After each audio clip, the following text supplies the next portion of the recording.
Welcome back, guys. Welcome back. Happy Friday. Happy Friday, May 2nd. Thank you for tuning in with us. Hope you're having a wonderful Friday afternoon. That's what it is here. It's afternoon. Some of you guys are having a good Friday evening. We got KLM79 checking in saying afternoon all. Micro Taz in the house. She says she might be spending the day the weekend at work the way her day's going. I hope it gets better for you. Sugar Bear's in the house. Cade, Texas, cruising along. Hey, what's going on, guys? Thank you for tuning in. So we got a little stuff to talk about. We got some interesting stuff on tariffs that Democrats are upset about. We have certain companies coming out now and saying this is going to increase the cost a lot, but we're not going to pass it on to consumers. And pretty interesting, right? That Democrats would be upset that they're eating, these big, filthy, rich corporations aren't passing the cost along. We're going to talk about that. We also got an update on the Willow station shooting we covered 8 days ago. If you remember, that was the night I was in bed and I heard all these sirens. I was like, this is a police chase. I'm going to go get some video. It turned out, and there's not a whole lot of new details, but there is some pretty striking evidence of how this was a targeted hit. And you're not going to believe it, how cold. And this was a personal hit, without a doubt. And you'll see that when we play or at least show you the video that the police released today. So that we're going to go through that. That police conference will take a little while, but it'll get you up to date on that stuff and a lot of other stuff. Let's see who's in here. We got Matt in here, First Amendment Media. Let's see who else. Pixie, Texas Bigfoot, Jalen in the house. Anybody want to time out Matt for the stream? You're more than welcome to. I think Jalen has those powers. KLM 79. And thank you. Old Uncle Bill. Old Uncle Bill made it. I told you guys he would be here. I told you guys. A little late, but he's here, guys. He's here. So we got a lot to go on today. So let's see here. Let me pull some stuff up. I guess there's a video circulating of Senator John Fetterman arguing with a pilot about wearing his seatbelt on the airplane. I don't like those. I don't like seatbelts very much. I think y'all know that, but I'm not going to sit there and argue with a pilot. Take a listen.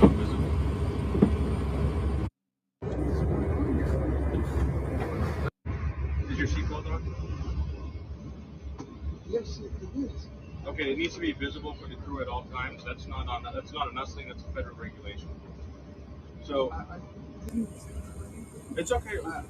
It's okay. I put my seatbelt on and I haven't said anything. Okay, it's okay, but it just has to be visible to the crew at all times. Just want to point something out. I never get to sit in those seats because those are the privileged seats. That looks like first class at the front of the plane. It's a federal regulation, so if your seatbelt's on. So the pilot's explaining to him right now, it's not their rules, it's federal It regulations. just has to be visible, and right now it's not visible.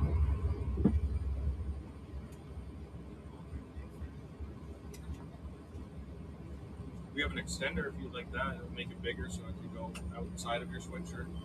Would that work? No, I don't really need to continue the conversation. My seatbelt is You do, sir. If you want to go to Pittsburgh, it's simple. You have to follow our instructions, or you're going to ask to get off the airplane. We're not asking much. Let it happen. Like all that we need to be able to see your seatbelt at all times. I've been flying for 30 years now. I've never experienced this. I'm not sure what's happening. Okay, well, it's a federal regulation, so if I don't make you do it, then I get in trouble, and I don't want to get in trouble because I like my job. Just explaining to him we got an extender if that'll make you more comfortable. I'm not trying to be an ass here. This is just something we got to do. Don't know what's going on with John Fetterman up there, but it looks like Matt got slammed right now in the chat. I see message was removed by moderator. Oh, man. Must suck. Must suck. Be careful, Jalen. You know he's been, I won't say too much. Check this out. We just covered in our first show, I know some of you guys were on that one, Gavin Newsom talking about how crime is down in California. And again, we don't do a whole lot of crime in California because, again, we can't take up 4 hours a day about the crime that's going on.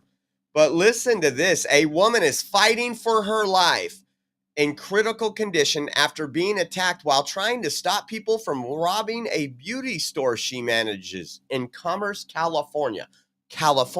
Gavin Newsom's California. Take a listen to this. For her life, her father said she suffered. The surveillance video captured the brutal attack. It shows 32-year-old Marlene Sandoval getting beaten. They grab her and eventually the fight goes to the parking lot. This happened back on March 6th. 4 women went into M Beauty Supply store in Commerce. As they tried to take several items, Sandoval, who is the manager, tried to stop them. That's when the women push her. They get outside the store and continue to hit her, then slammed her to the ground. Angry about those girls, you know what they doing just for peanuts, you know what I mean?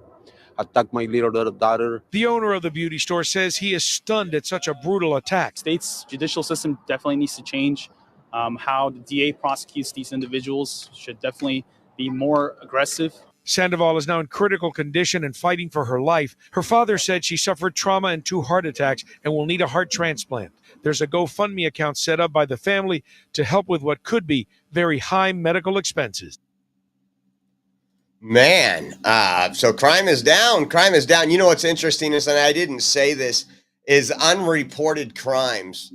Unreported crimes in this country or in this state is horrible. Like, we go to places all the time where we'll see somebody with a broken window or something like that, or are standing there upset because their belongings were stolen out of their cars, and they say they don't even call the police. A lot of unreported crimes, assaults, everything else.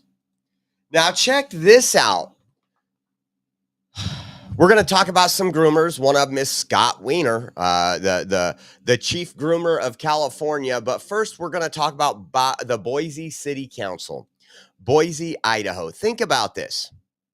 The Boise City Council is reportedly considering a resolution to make the pride flag an official city flag in order to circumvent Idaho state law, which only allows the display of local, state, and federal flags. Okay, everything going on in Boise with the prices of things, the crime, the housing, everything going on in Boise, and your city council is working on making a pride flag the official city flag in order to get around a state law. Are you kidding me? This is so bad. I've never seen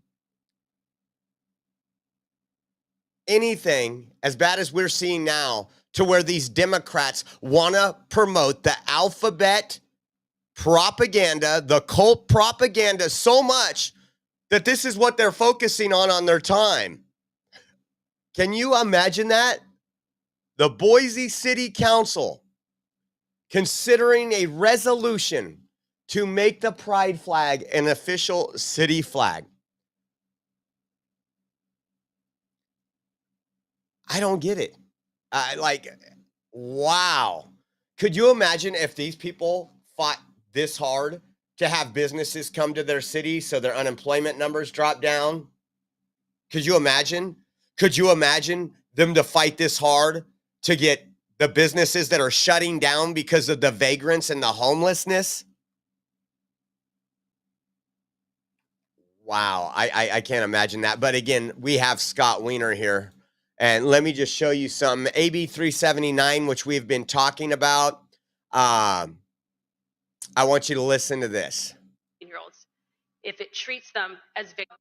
So what they have is a bill where they want to make purchasing a minor, 16 and 17-year-olds, which is rape, a felony. And Democrats have an issue with this. This lady doesn't. I think they did remove her name off the bill, but this is a Democrat right here. And she wants to protect underage sexual human trafficking. But most Democrats do not, because it's the state of California. Take a listen to this, and then we're going to get into Pedo Wiener. So here's where I'm at. I want one thing out of this. I don't care whether my name's on the bill, but I would happily support it if it includes protections for 16 and 17-year-olds. If it treats them as victims, because they truly are. If it recognizes the fights that survivors have led for decades for the basic understanding that if you're 17 years old on a street corner and an old man comes up and purchases you for sex, that's rape. That should be treated as a felony. I don't know whether to respectfully ask for your aye vote or your no vote, because I truly don't know what the intent of of my colleague from Burbank is. But if he would answer that question, I'll be able to make a decision at least. Thank you.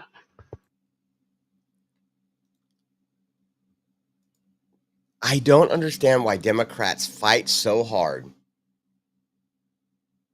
to keep rapists and pedophiles on the streets without punishment. Do you guys know? I mean, think about this. This is absolutely sick. I mean, we even got a groomer alert back here. Look at that. We got a groomer alert that popped up. We've seen them. We've seen them. Listen to what Scott Wiener said about SB 311.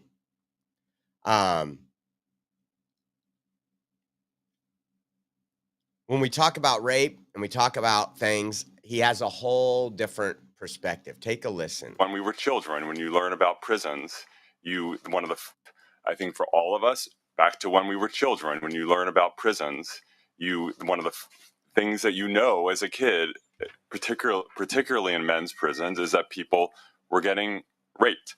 That you know that as a kid, just societally, culturally, and that is an absolute indictment on the prison systems throughout this country, that children know that about our prisons, that folks who are incarcerated are getting raped.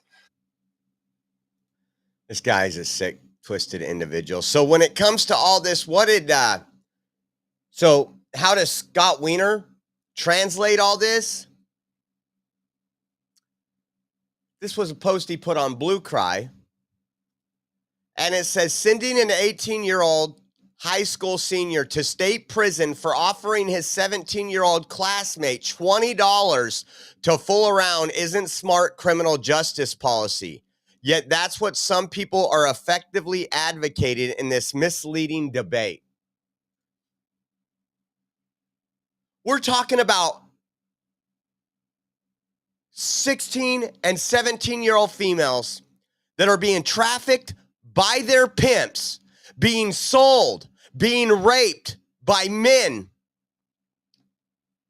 And this is Scott Wiener's response: sending an 18-year-old high school senior to state prison for offering his 17-year-old class.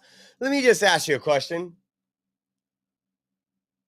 I want to know what high school he went to. Offering your 17-year-old classmate $20 to fool around? I fooled around a lot. I never had to offer anybody. But then again, I'm not Scott Wiener. But this is disgusting. I got to watch what I say. How can people vote for this? I want a bill to put groomers like Scott Wiener in prison. Let him get raped. He'll love it. He'll absolutely love it. He needs to go to prison. This is disgusting, guys. Wow. I just don't get it. I just don't get it. Now, we're going to talk a little tariff talk. And I want you to listen to this, and we'll talk about it. The Dow Jones all up today. They've recovered everything that they lost since Liberation Day. Things are actually going really, really well. This whole thing about GM, the CEO saying that there's going to be a $5 billion cost to the tariffs. But she also said something very important. She said, this will not be passed on to the consumer. So where is it going to come from? You might wonder. Well, they brought down their projections. Not all of it will be No, she said none of it will be passed on to the consumer, that this will come out of the profits. They projected $14 billion. So she's stating word for word what General Motors has said, that this is going to cost approximately $5 billion. And we're going to eat the cost. We're not going to pass any of it onto the consumer. And look how disappointed Democrats are about that. They wanted to hurt you. They want every single one of Trump's policies to fail. They know right now that the midterms are looking ugly, 2028's looking ugly, because when Trump gets all this stuff enacted and he has the team to do it, America's going to be better off. Listen to this. Billion profits, they're taking that projection down to 10 billion. This is what we want. Okay, but wait. This is what we want. Okay. We want tariffs. So we want manufacturing. We want the billionaires to pay their fair share, and we want the cost not to be passed on to consumers. And that's what we're seeing. Such a great example. Hold on. Let me just try to understand this. So GM's profits will decrease probably significantly as a result of this. Let's take that. I'm telling you what they said. I know. I'm just saying. Okay, let's take that to the next. What do you think is going to happen when GM's profits suddenly drop? What will happen to GM and the people that work there? The CEO herself, Mary Barra, thanked President Trump for this because she is a patriot and she understands that the situation we're in with China is not sustainable. Shareholders would like to have a word. We sold out our future to China. Somebody had to do something about that. Shareholders the would like to have a corporations, word. the corporation is going to take less money.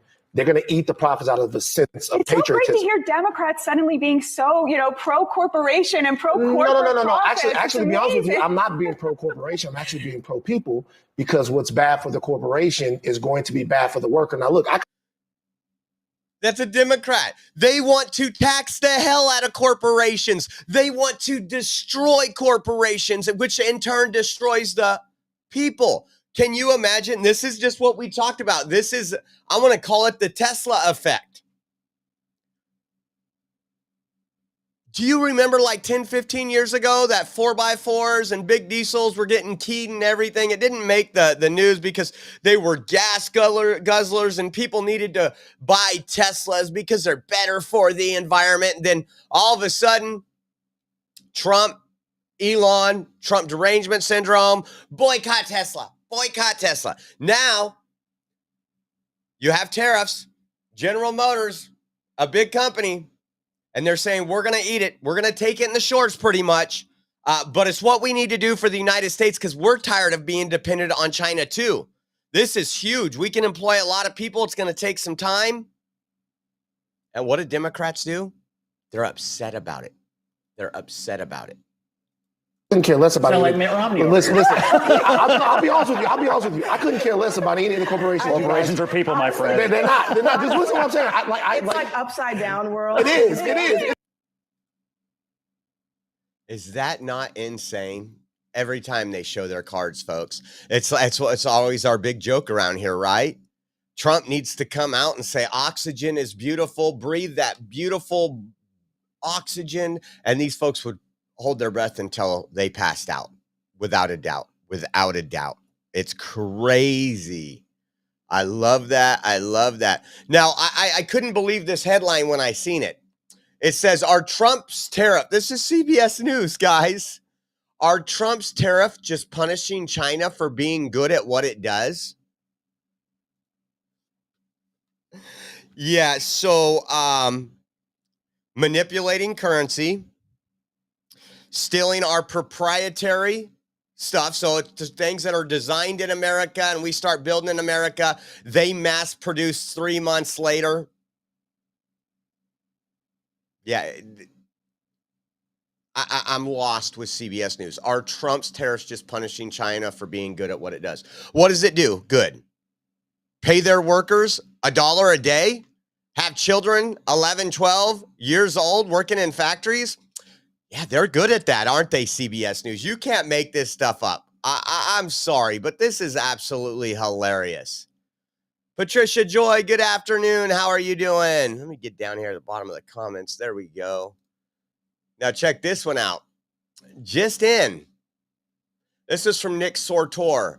It says, just in, Temu has announced they will begin sourcing and shipping products directly from the United States instead of China due to Trump's tariffs.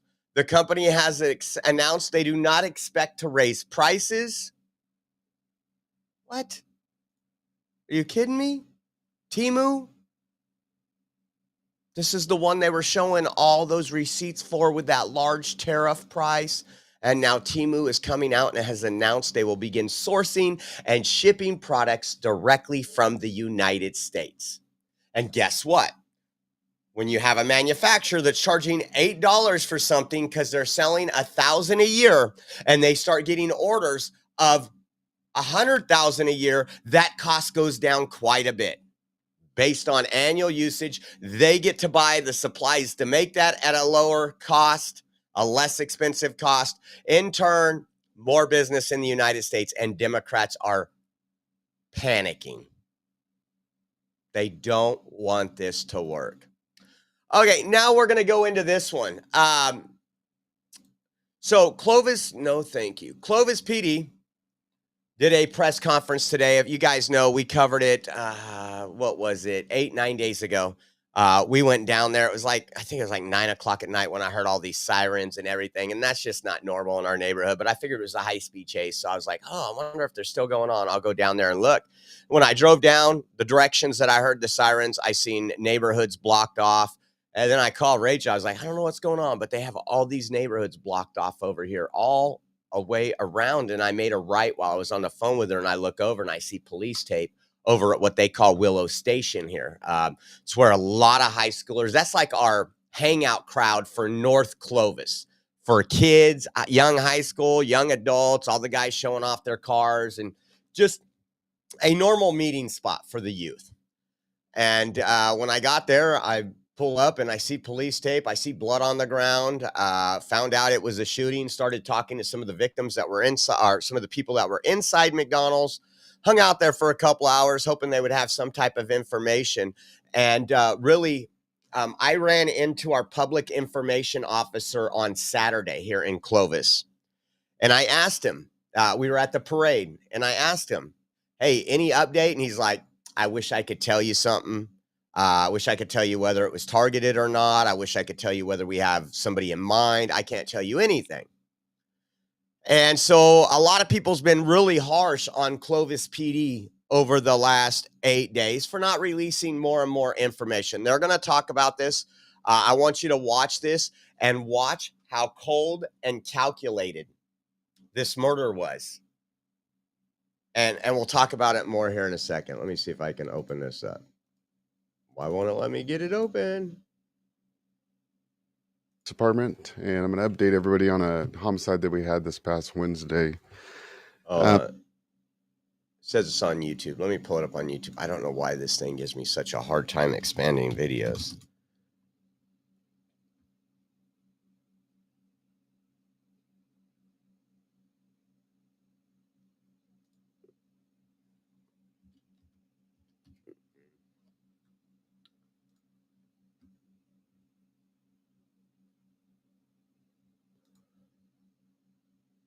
Well, family and friends continue to mourn the loss. I don't know why that's the only one pinned. Hold on a second. Okay, here we go. I dropped from 198 to 147 in just a few weeks. And all I did was make the real pink salt recipe. I started using... Morning, I'm Chief Kurt Fuming, Clovis Police Department, and I'm going to update everybody on a homicide that we had this past Wednesday. Before I get started, though, I just wanted to express my deepest condolences to the Caleb Quick family and friends.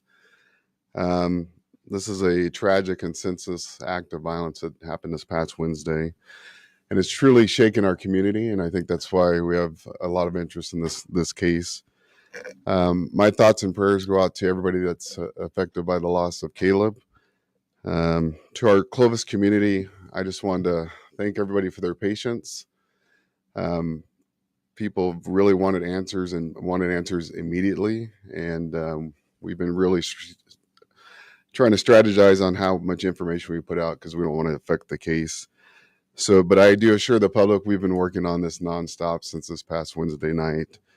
And then lastly, to the Clovis Unified School District, their parents, and the students, I've been in constant communication with the superintendent from the night this incident occurred, and I've spoken to her every day to ensure that the schools are safe, to ensure that our community is safe as we've walked through the last 8 days.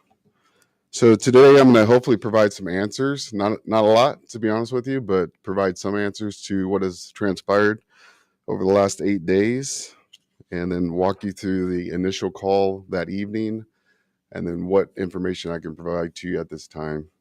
So the initial details of the call last Wednesday evening, April 23rd at 8:57 p.m., our communications center received a 911 call regarding a male that had been shot in the head at the McDonald's parking lot at 1197 North Willow. To my left is just an aerial photo of that location. Everybody is well aware of where this occurred, but it's at the McDonald's there in the shop and go. It's kind of a combined convenience store and restaurant. The caller reported a male dressed in all black had just shot his friend in the head and took off running. Our officers, along with EMS, were dispatched to respond, and the first officer arrived in the area within 1 minute and 18 seconds at 8:59 p.m. The initial... I just want to shout out, I give credit where credit is due. And you guys know I give a lot of credit to Clovis PD, maybe not on them updating us on stuff, but how long did he say it took from a 911 call for an officer to be on scene? 1 minute and 18 seconds. That is common here in Clovis when we have an emergency. So kudos to Clovis PD. Officer and EMS provided medical attention to the victim before he was transported to a local hospital. Additional officers arrived and started searching for the suspect, who was last seen running west into Fresno carrying a handgun and wearing all black. While searching the area, we located video evidence showing that the suspect had already fled the scene prior to our officers even arriving. Even though we got there within 2 minutes, in our investigation, quickly we found some video that showed us that the suspect had already left the location. So at that point, we immediately transitioned into canvassing the neighborhood, looking for additional video evidence, what other evidence we could put together, interviewing witnesses at that time. And then our detectives and crime scene personnel were called out and responded to the scene, beginning this investigation that has gone on for the past 8 days. The following information is what I can provide to you based on the last 8 days that we know to be a fact and what we're willing to release at this time. So I'll walk you through that. The victim, Caleb Quick, arrived at McDonald's on April 23rd at 8:22 to meet with some friends. And this is just a screenshot inside the shop and go of him walking in. I will tell you the video, I think it's this one, from the shop and go, their surveillance timestamp is off by 12 minutes. So the times that I'm going to provide you are actually the accurate times of 8:22. So just to note that when you guys are looking at this later. The suspect arrived at McDonald's 16 minutes later at 8:38 p.m. And this will be an image of him walking in. If you guys remember, I said that this person was wearing all black block that night when I put out the post, because there was limited details that people were getting, but all black block, black hoodie, black face mask. And so this is that suspect. Take a look. So 1 minute later, after he entered the location at 8:39, the suspect exits back outside the restaurant. And we believe, based on our investigation, the suspect went out into the parking lot, was looking outside and potentially for the car that was going to help him escape after he committed this crime. He stood out there for about 2 minutes and then re-entered the restaurant at 8:41 p.m. He walks back into the restaurant. Now here, when it gets to this is what I'm going to say. When you think about this, Rachel always watches these unsolved cases and these murder things. This was absolutely a cold-blooded, targeted hit. I want you to see how long he sits inside this McDonald's, waiting for Caleb to leave, to follow him out there. And then even when Caleb gets into an area where he can't see him, he moves back. He sits there like a rock for, I think, 13 minutes. Take a look at this. Directly past the victim and sits down inside the restaurant at a table. For the next 13 minutes, the suspect sits at the same table, intently watching the victim across the restaurant. So we're going to show you a short video clip. There's 13 minutes we're not going to show you, but I can tell you for that entire 13 minutes, if you want to just start without starting the video. So he's seated right there. He will not move from that position. I mean, his hands are inside his waistband or inside his front pocket, and he does not move at all for about 13 minutes. What we will show you. So 13 minutes, he sits there with his hands in his pockets, just waiting, cold-blooded. And then watch this right here. The one time he does move. It was the last 45 seconds or so when he does move out. Yeah, I was going to show that. So the victim's over here. And then you'll see him during this video clip walk over here. He's showing the area that Caleb. Hold on, did it? Because this pole's in the way, him push out to keep eye contact. What happened to the audio?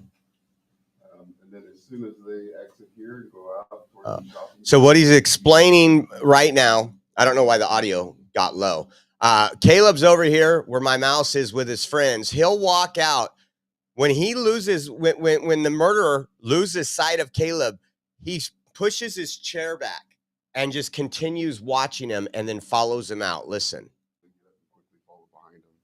So if you want to go ahead and actually, before you play that, I want you guys to look at this, and just based on his dress, his mannerisms, you're going to see here that he had a pre-positioned vehicle outside, that he's completely focused on our victim. It's clear that we can say that this is a targeted, pre-planned act of violence that occurs against our victim, and I think it's pretty easy to surmise that based on this video.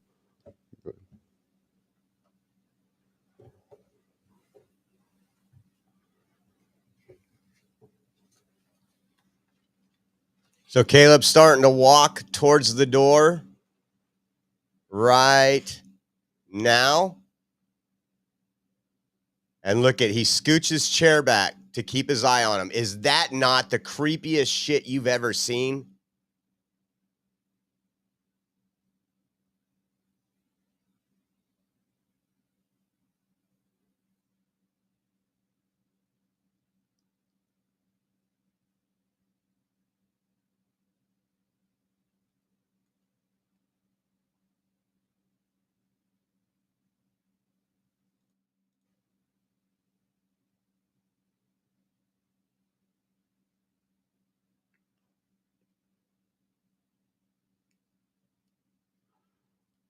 So if you're familiar with this restaurant, at that point when they pass through that hallway, it then turns into the shop and go.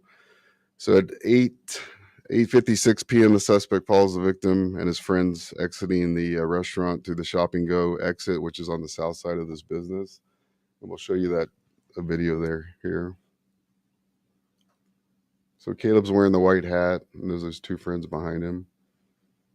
Look at this. So there's three. That's Caleb and his two friends. His friends hold the door open for the murderer. His two friends actually hold the door for the suspect as he walks out. So that we have additional video outside. I'm not going to show you that, but I will just explain that as the victim walked, he was walking towards his car. The suspect walks up behind him and to his left, and then shoots him one time in the side of the head. The suspect then ran immediately westbound, crossing Willow Avenue into Fresno. We'll show you a map of kind of the direction of travel he left. So we went across Willow up through that house, kind of the neighborhood or the front yard of this house, kind of cuts through there and then starts running towards Cross City Church area. Through video surveillance, we were able to confirm the suspect was picked up in the neighborhood west of Willow by a Tesla that was driven by an unknown driver. The Tesla was a 2024 or newer model, white Model 3, similar to this stock photo here. And just for those that I guess are familiar with Teslas, the 2024 and newer model on the back portion here, it actually spells out Tesla versus having the Tesla symbol. So that's why we know it's a 2024 newer. It had black wheels very similar to this, and everything else was in stock condition. So there's nothing, stickers or tinted windows or anything unique that we could identify. It was pretty stock condition. So our detectives continue to work this case daily. They went out and re-canvassed this neighborhood or this location during the day, looking for additional evidence. Keep looking for additional surveillance footage in the area. So if anybody now seeing this information can go back and see if they see anything that might help us. They've authored multiple search warrants, and we're still waiting on some search warrants to come back that we hope will provide some positive returns. We're processing physical as well as digital evidence related to this case. We probably interviewed in excess of 50 people involved in this, witnesses and different tips that we received. We've tracked down and interviewed different people to either call those allegations or theories to debunk them or work through those investigative leads that we've received. And then we just continue to follow up on tips as they come through. So what we're asking for today, and we're kind of at a place where we're waiting for some evidence to come back that's going to take some time. And so we're really asking for the community's help. We have Crime Stoppers here. Crime Stoppers has actually increased the reward in this case to $10,000. And so we really want to push that out to the public and ask for anybody, not to just see somebody walking down the street wearing a black jumpsuit. We've had calls like that 3 or 4 days later. That's not going to help us. We need to, if you're involved in this, or if you know somebody that looks similar to this, walks similar to this, that knows somebody that has a Tesla that's a newer model Tesla, and you can kind of put those together, that's the information that we need to help us move forward in this case. So if you can, for Crime Stoppers, 498-STOP, everybody knows that number. We have a lot of young kids that are associated or around this case that happened, a lot of young people that were there. So they also have an option to text. You can text Valley, the word Valley, to 738-477, or you can also go online to valleycrimestoppers.org. And if you don't want to go through Crime Stoppers, but I mean, it's a $10,000 reward. You're anonymous, as long as that information leads to an arrest. If you rather call us, you can call our tip line at 324-2459, or you can just call our non-emergency dispatch line as well at 324-2800. That's all I have to provide right now, but I will open it up for questions. Listen to these questions. I'm not sure how much I'm going to be able to answer. Now he's gonna talk about this. Now this is the first time that residents of Clovis, again, this is less than a mile away from my home. This is the first time we've heard about the Tesla, and he'll explain that. And some of the reporters will kind of grill him on why they haven't said anything sooner. They're also going to talk about something, and one of you guys said it in the comments. You see something, you say something. And I'm going to say this. We've been conditioned of society that when you see something, you don't know if that person under there is black. They could just be sitting in a McDonald's. People have a fear of saying something, but the police chief will talk about this because in Clovis, we're not Fresno. If this would have happened at a McDonald's in Fresno, I promise you it would have took a hell of a lot longer than 1 minute and 18 seconds for the police to arrive. That's a given. But I want you to listen to some of these questions. He has pressed on some stuff. People are really upset in Clovis today because they feel that this wasn't enough information. Listen. Answer, but I'm willing to answer your questions if I can. There are very serious allegations about the victim circulating online. What has the investigation turned up on that front? Any idea about possible motive? That's the thing we've been holding off so long because we don't know the motive. We have no idea anything about this. So we continue. We see all the same allegations online of theories that people have. So he's going to talk about this. Now, if you're on social media in this town, instantly, when Caleb's name came out, and I have no proof one way or another, it'll probably come out in the investigations, but Caleb had a lot of people who didn't like him. And when I say that, they suspect him I don't know if he's been busted for it. I don't have all these details, but they were going under Clovis PD's Facebook post and social media post and saying that he raped multiple girls. And people were literally saying, good, glad he's dead, effing rapist. So that just gives you a little detail into this, and he will mention the social media posts a couple times and saying this is, and people saying he deserved it and everything else. I mean, it was pretty wild to read some of these comments, but I just wanted to give you that. Again, I have no proof either way what he did. I'm just trying to give you this. Come up with, and we're looking into every one of those, but we still have no motive at this time. And on the Tesla, I mean, you know in quite striking detail exactly what type of model it is. How do you know that information? So we obtained surveillance video in the area. We're not wanting to show that this time because we still think there's value into keeping that for the case later. Later on, if that becomes where we need to push that out, we will. But based on that surveillance video that we recovered of the vehicle, we can tell clearly that it is a 2024 or newer Model 3 Tesla. And you say that there was obviously. So if you guys, I know we got some locals watching, but if you live in Clovis, there is cameras everywhere. Most residents have Ring cameras or some type of doorbell camera or surveillance camera.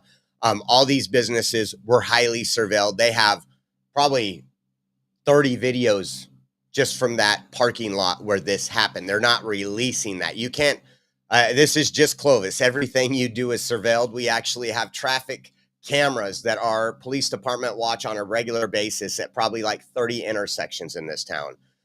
So what he's saying, he's going to get into a little detail here about how they found out that this person left. Take a listen.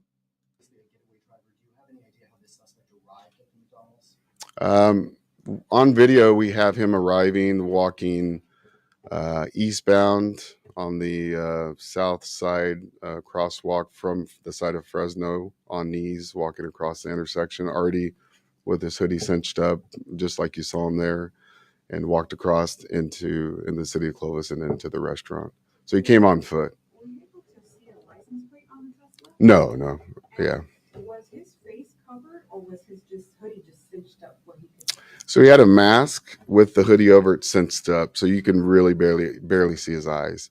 And so, to that point, for somebody to be in a restaurant for 13 minutes, when we watch the video, there's many people obviously looking at him as they walk by. A lot of people that we understand during our investigation were actually trying to get photos of him because they were concerned. So I would just tell the public, if you see something that's suspicious or out of place, to call us. This could have changed the whole case. We had an officer. So I just want to say this really quick. So we were there that night where some of the people were just coming out of that at McDonald's. That's when we got there. And I talked to two people that were inside the McDonald's when this happened, somebody that was outside when this happened. And I also listened to the crowd of conversations. And that's what, like, these three girls were with a group of people, probably their parents, that showed up, and they were explaining, and they were like, that was just weird. He came in, he walked around, he walked out. Everything that I told you guys the following day seems to be apparent here and truthful. And then he just goes in there and sits down. He was just sitting there. That was weird. You know, they're talking about this, and the police officer's like, you know, there's people trying to get pictures of him. This didn't seem right. And he's going to tell you right now, if you would have called the police, this could have been prevented possibly, especially in Clovis. Take a listen. At Target, literally 2 minutes away, that could have pulled into the parking lot. If somebody was there in a car waiting for him, could have communicated to him that, hey, the cops are here, and left, and maybe avoided this whole thing from transpiring. Or we could have showed up and dealt and tried to deal with it in a different manner. But or if you see that and you don't feel comfortable, then leave. But that is a very strange actions to go on for 13 minutes for somebody to be dressed in that fashion, to concern that many people and nobody call or nobody leave the location. So you called it targeted, Chief. Is there any threat to the community with this suspect still on the loose? I can't confidently answer that. I mean, I don't know his motive. I don't know. I don't know much about it. I just know that it was planned. It was obviously targeted towards Caleb. But I don't know what else is there. I don't know the suspect at this point. I don't know any other motives or why this happened. So I can't confidently say yes or no to that question. I think now they're going to talk about the public's outrage because Clovis PD hasn't came forward sooner. Why hold this press conference Well, now? we weren't prepared to put the information out. We had many leads that were very promising that we thought we were going to potentially make some arrests. The most important thing this entire investigation is to arrest the person that killed Caleb Quick, and that is our number one goal. The pressure from the community, social media is not going to influence how we handle this investigation. Believe me, I've received a number of phone calls myself wanting us to do different things, but we are not going to change what we're going to do. Our number one goal is to capture a killer, and that's what we're going to do. And so to your question you just asked me is, can I convey to the public that we know that everybody else is safe? I couldn't have come out in day one and said that, and I still today cannot confidently say that. I can't say that anybody else is a potential target. So it makes it very difficult for me to come out day one and start answering questions. And I couldn't even have provided you this or been willing to provide you this on day one. But would have being transparent like that with the community, would that have maybe assured them or maybe helped your investigation? I can't go back and surmise what would have happened, but this is how we're handling it now. This is the third time we communicate with the public. We've already put out 2 press releases. This is our third release now that we're putting out to the public. And as more information becomes available that we feel confident that we're able to release without jeopardizing the investigation, we'll do it at that time. Could you kind of estimate his height from that video? Yeah, so I did miss that last part. I apologize. So the things that we for the tip part, the suspect, what we can put out is it's a light-skinned Hispanic or white male, 5'10" to 6 foot. And the vehicle obviously is a 2024 newer Tesla Model 3 white with black rims is the information. So I almost went to this press conference today, being it was in my town, and I was like, nah, I'll miss my first show and stuff. But one of the questions I would ask, we have a lot of ways of tracking things. And you would think if they got a hold of Tesla, and that was that new of a car, Tesla has tracking systems on other vehicles. They're hooked up to their software and everything else. And all you would have to say is we had, and I don't know if this is possible. I don't know. I'm just saying the question I would ask is, have they reached out to Tesla? Maybe that's some of the search warrants they're waiting on. It's upsetting that they have multiple search warrants they're waiting on. He says this multiple times, but you would think if a Tesla, what he'll get into, and we're not going to play the rest. I just wanted you to hear that part, was that when the murderer came out of the McDonald's, the Tesla was actually in the McDonald's parking lot waiting for him. And instead of running to the Tesla, he ran what would be west and then ran up Nees Avenue. And that's where the Tesla went and picked him up. With all the technology we have, Tesla knows exactly what car that was. And I'm guessing there would be some type of information. I don't know, all the details, but that was one of the questions. If I would have been there, I would have been asked. I'm hoping they're finding this, because even the police chief says, we can't tell if the community's safe or not. Now, again, when you look on social media, people were saying he raped girls. He recorded himself raping girls. I don't know if anything's been released on that, but enough of the community believes that they feel that was the targeting and the reason why he was targeted. I'm not going to say that until something comes out. But again, this was right next to home.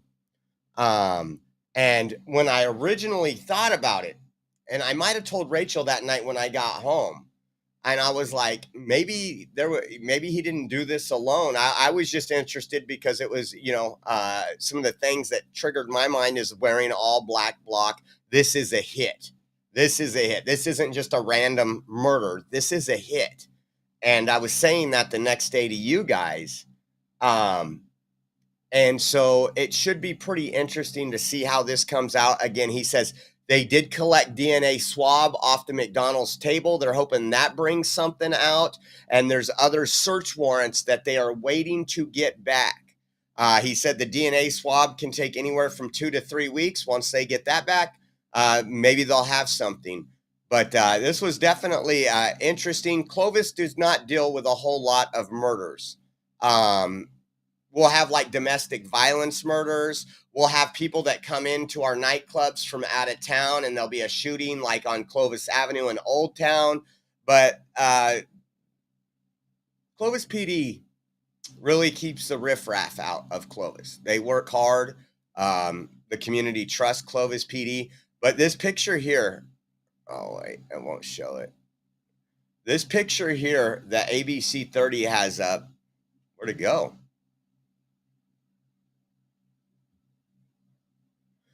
Oh, breaking, at least one person injured in Reedley shooting. The thing that tweaked me out is that he sat there for 13 minutes just like this. He didn't move. He kept his eyes on the target the whole time. And when Caleb started walking out, he just scooched his chair back so he can keep watching him. And I thought, wow, that's insane. This was personable.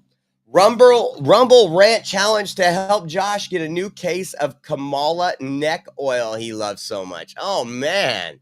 We got a Rumble Rant Challenge for the Kamala neck oil. Look at Matt in there. Matt's a little upset. Matt is a little upset today. But thank you for the challenge. He's been caught doing some naughty things, and we won't get into the details. Oh, man. Check this out. Not going to show you the video out of respect for the family, but the Trump administration has confirmed they've reached a settlement with the family of Ashley Babbitt, the unarmed veteran that was in the Capitol shot and killed on January 6th. The details aren't out. I don't know if we'll ever know the details.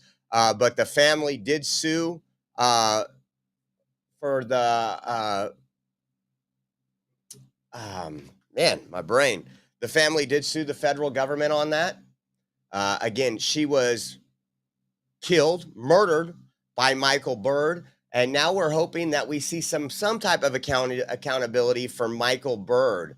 But I think this is a step one that. They have reached a settlement agreement with the family of Ashley Babbitt. And again, he said he would definitely be working with the family of Ashley Babbitt if he got elected. And it looks like that's what he's doing, trying to make things right for Michael Byrd's heinous crime of murder. Yeah.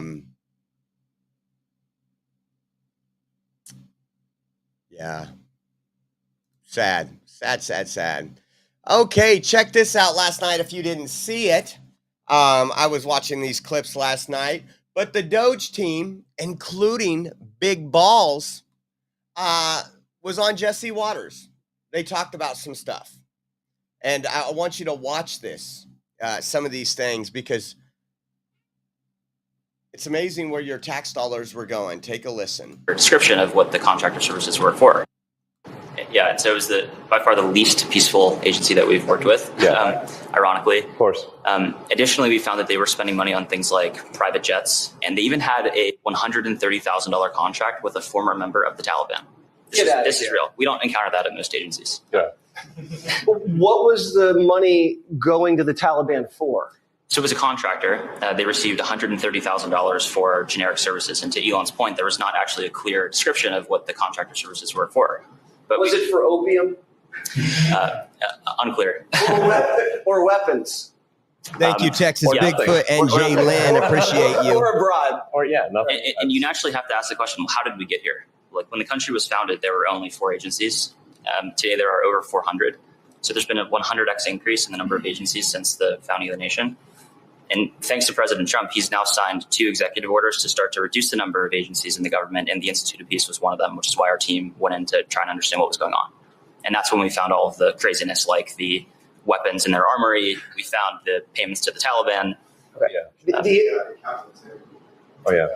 So just try to hide the evidence. Right. So just a few hours after we got into their headquarters, we found that their chief accountant had actually deleted over 1 terabyte of accounting records from several years. So you'd have to ask the question, well, why would somebody do that? The Doge team, fortunately, was able to recover that data with the help of a few great employees at the Institute of Peace. And I think the most troubling thing was they received $55 million a year from Congress, and any money that went unspent, instead of returning that to Congress, they would sweep it into a private bank account, which had no congressional oversight. And that's what they would use to fund things like events at their headquarters and the private jets. And so I think it's a great example because most Americans don't know what's going on at a lot of these smaller agencies. And this is, I think, the most extreme case of some of the wasteful spend that we're finding. So the agencies are hiding money from you. They're sending it to the Taliban. They have loaded weapons in the department buildings. At the Institute of Peace. At the Institute of Peace. Yeah. That's right. So this is a cover-up when you guys roll in. This one, yes, a cover-up. Yeah. It's a cover-up. They did delete a vast amount of financial information. That's really a definition of a cover-up. Isn't that illegal to delete evidence? Yes. Shred documents? It is. It's certainly illegal to delete accounting records that that Congress would certainly want to know where the congressionally appropriated funds are going from taxpayers. When you catch them going Hillary style on their computers, do you refer this to the Department of Justice? In this case, we did refer the evidence in the accounting example to the FBI and DOJ. We were proud to do that. So yes, we did. Resistance has shown. So that was one of the videos. It was epic. Doge is doing a great job here. Take a listen to this one right here. I think this is the one. 4 billion COVID fund. That went. This is driving me crazy.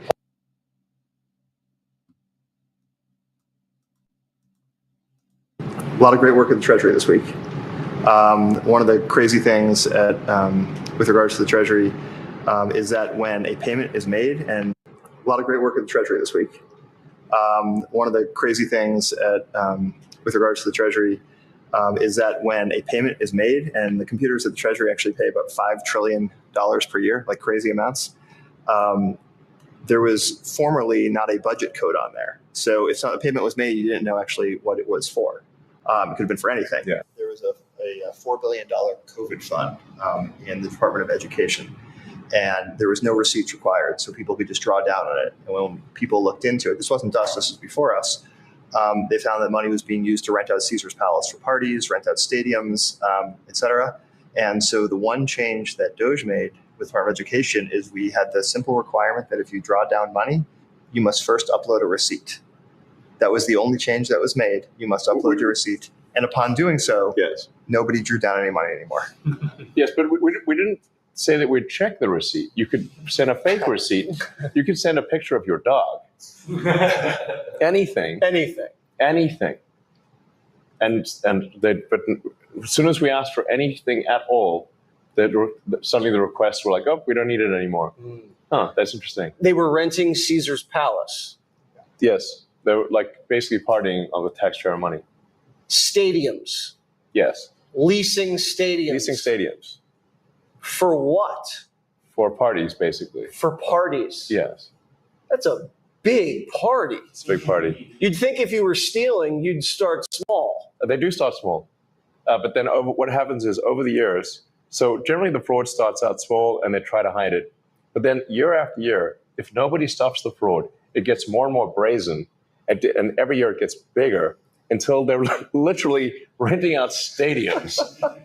What's that, $1 million to rent out a stadium? Fraud in flagrante delicto, okay? We're talking at scale.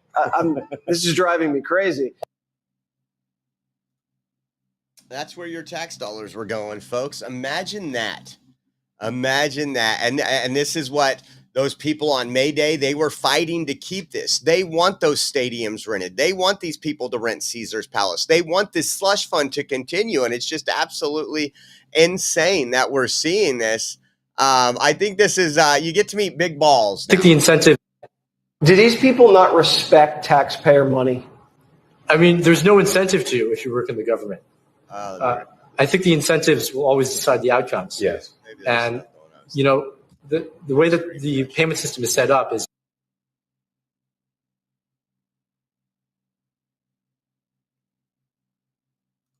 respect taxpayer money?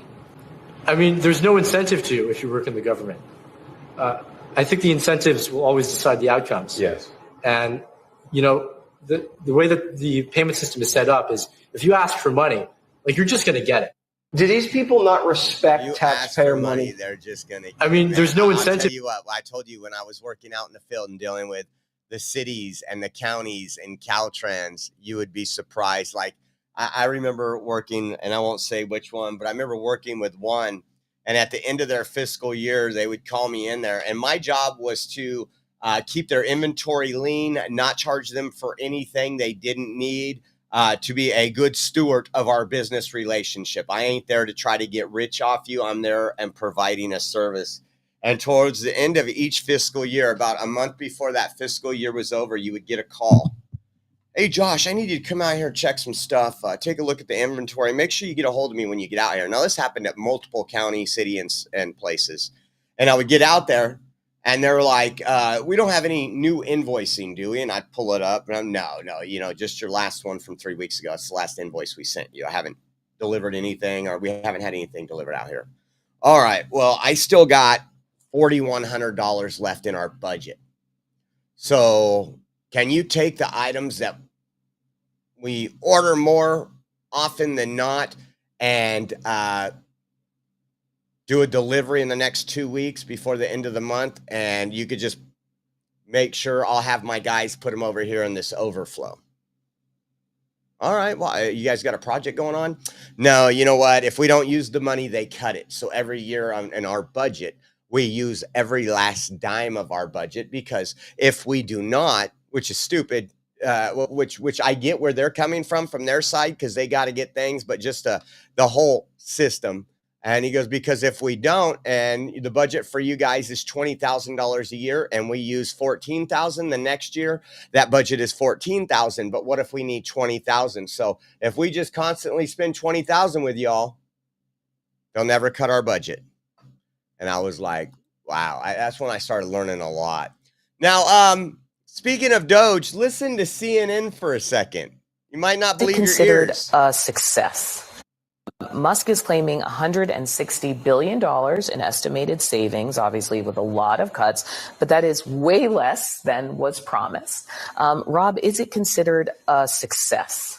So far, yes, I would say. I mean, remember, Doge's work isn't going to be completed until July 4th of 2026. We're only 100 days in. So comparatively, when you go back decades and look at the failure of anyone, whether it be in the presidential administration or Congress, to reduce the size of government, you have to go back to, what, Bill Clinton and Newt Gingrich when they had a balanced budget? I'd say yes. So to you, it's like a necessary fire starter. Absolutely. Okay, I want to talk about how Elon Musk thinks of himself. This is from the Washington Post. Asked who would lead it when he fades, he demurred, is Buddha needed for Buddhism?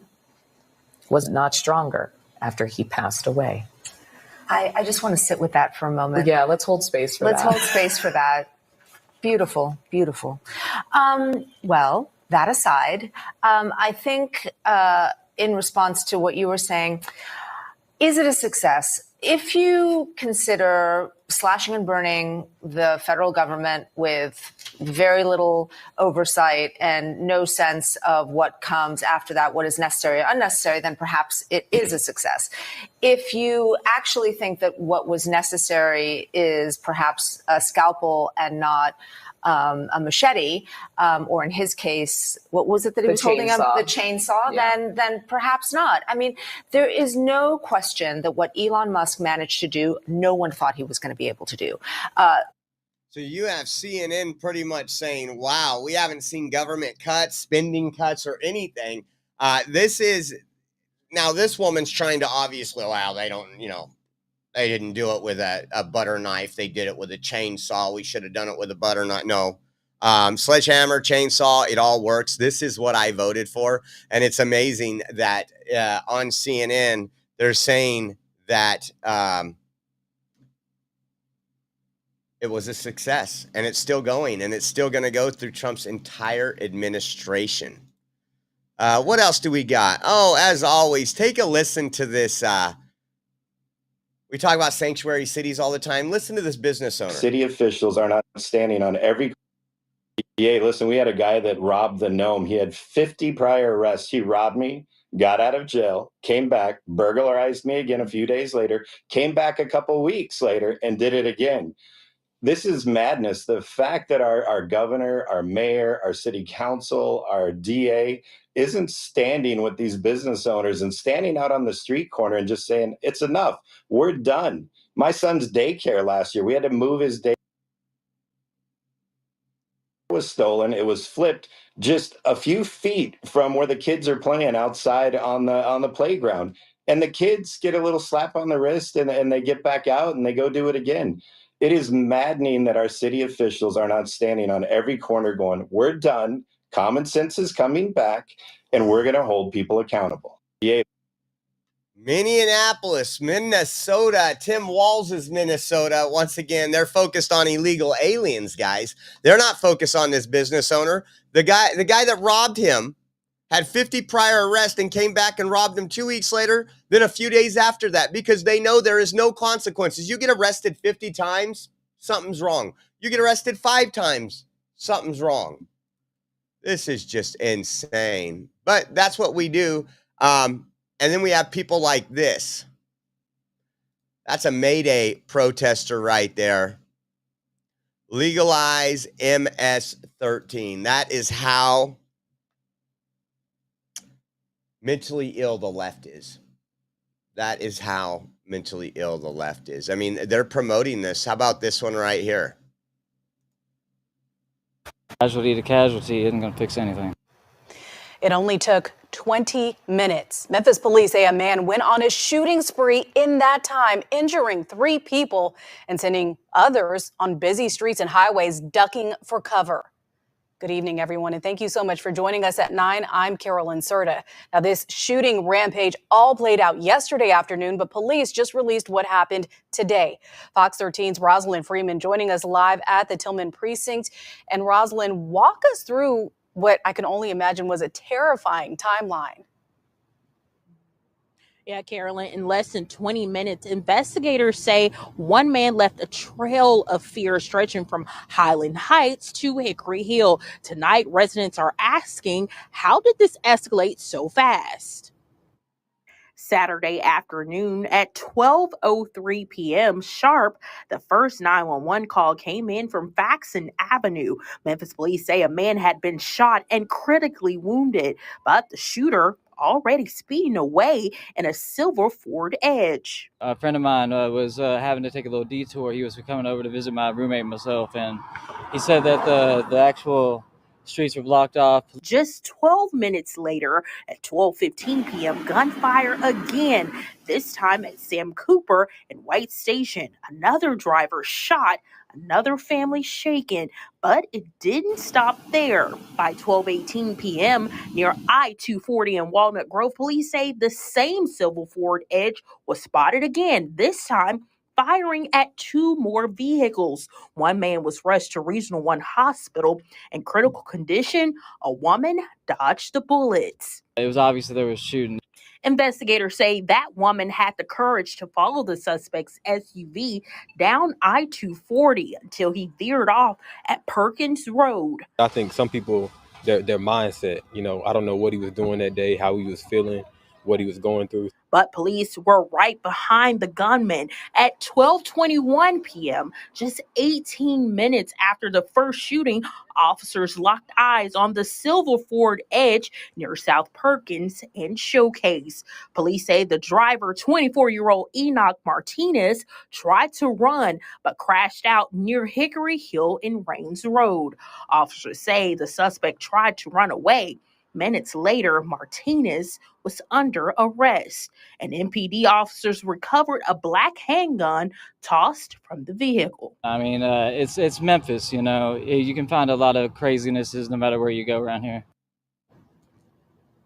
Tonight, Enoch Martinez sits at 201 Poplar facing multiple charges, including 5 counts of attempted first-degree murder, 5 counts of employment of a firearm during a dangerous felony, evading arrest, and domestic assault by intimidation. Now, Fox 13, we did reach out to Memphis Police Department to ask if Martinez knew any of the victims, but so far, Well, you know what else is interesting about Enoch Martinez? He's an illegal alien. They forgot to mention that. So Enoch was a illegal alien. More illegal alien crime here for those leftists out there that worshipped him. How about this one? This one was interesting. Bill Malugan put this one up. HSI has arrested a lawful permanent resident of Mexico for allegedly trying to smuggle a drug-sedated child into the U.S. who she falsely claimed was her own. HSI says on Wednesday, Gloria Lopez Corona tried to enter the U.S. with a child via the San Luis port of entry in Arizona and presented a birth certificate that was determined to be for another child based on the age. HSI says she later admitted during an interview that she was not the child's mother and the birth certificate was fake. The child was determined to be an unaccompanied child from Mexico and was sedated during the encounter. We covered this extensively when we were on the border, how they sedate these poor little kids because they come over here and they're used for human sex trafficking. It says HSI arrested and seized the medication. She is believed to have drugged the child. She faces charges for 8 U.S.C. 1324 alien smuggling. It's great to have an administration that's on the lookout for this. It's great. So, guys, that is the show for today. Don't forget, it is at the beginning of the month, and we have a lot of bills to pay. We got to get some bills paid off. If you want to donate, we appreciate you. We can't do it without you. We are 100% viewer funded, so everything we cover is thanks to you. You can head over to Venmo at Oreo Josh. That's Venmo at Oreo Josh if you want to donate. Cash App, $ Oreo Army. We also have our Give, Send, Go, which is givesendgo.com/Oreo 2024. And for those of you that use Zelle in your banking apps and want to do a Zelle transfer, we have that link on our website at theoreoexpress.com. If you scroll down our homepage, there's a donate now button. I want to say thank you to everybody. Thank you. I think Jaylyn donated a let's see if it'll go down that far. Jaylyn donated a subscription. And then we had Matt with a Rumble rant and Texas Bigfoot and Jaylyn. We appreciate you guys. Thank you more than you know. We will be live at some point over the weekend. We might be at an event. I have to play everything by ear. There's some other stuff, and I have to work on the car. So want to say thank you to everybody turning in. Have an awesome weekend, and we will see you soon. God bless.